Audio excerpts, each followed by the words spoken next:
السلام عليكم. اليوم ما شاء الله جبت لكم واحد التصاميم غزاله كتحمق من القفطان المغربي العصري. كنتمنى على ان هاد التصاميم اللي حطيت لكم هاد النهار هذا تنال اعجابكم. فإلا عجبتكم هاد التصاميم هذه ما تنساوش تخليو لي لايك على هذا الفيديو هذا وتبارطاجيوه مع الصديقات ديالكم باش تشوفوا الجديد في القفطان المغربي العصري. هاد التشكيله هذه اللي اختاريت لكم اليوم، حبيت اني نختار لكم تشكيله راقيه زوينه بزاف تنال اعجابكم ان شاء الله.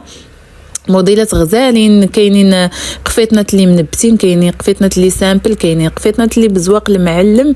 اهم حاجه من هذا الشيء كامل ان هاد التشكيله هذه تنال اعجاب المتابعين ديالي. كيف كتلاحظوا هذا القفطان هذا باللون البرتقالي، كذلك الخدمه ديال زواق المعلم باللون الاخضر.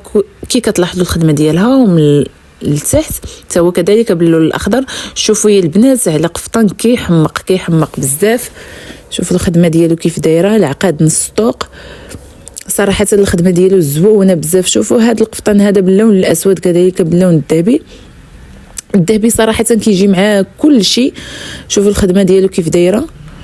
هذا منبت بزواق المعلم، العقيدات في الجنيبات نص طوق اللي من التحت فيها العقيدات حتى لتحت. كتلاحظوا هذا بتليجه موبره. صراحه اللون ديالها زوون كيحمق بزاف.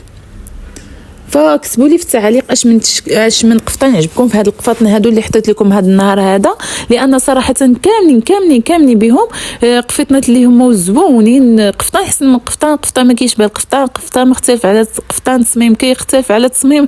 فالمهم زوونه هاد التشكيله هذه اللي حطيت لكم هاد النهار زوونه. كنتمنى على انها تنال اعجابكم ان شاء الله. كتلاحظوا القفيطنات زوونين كاملين. شوف هذا القفطان هذا كيهبل وكياخذ العقل. فالمهم غادي نخليكم على خير الى فيديو اخر والى تشكيله اخرى ان شاء الله. الله يعاونكم.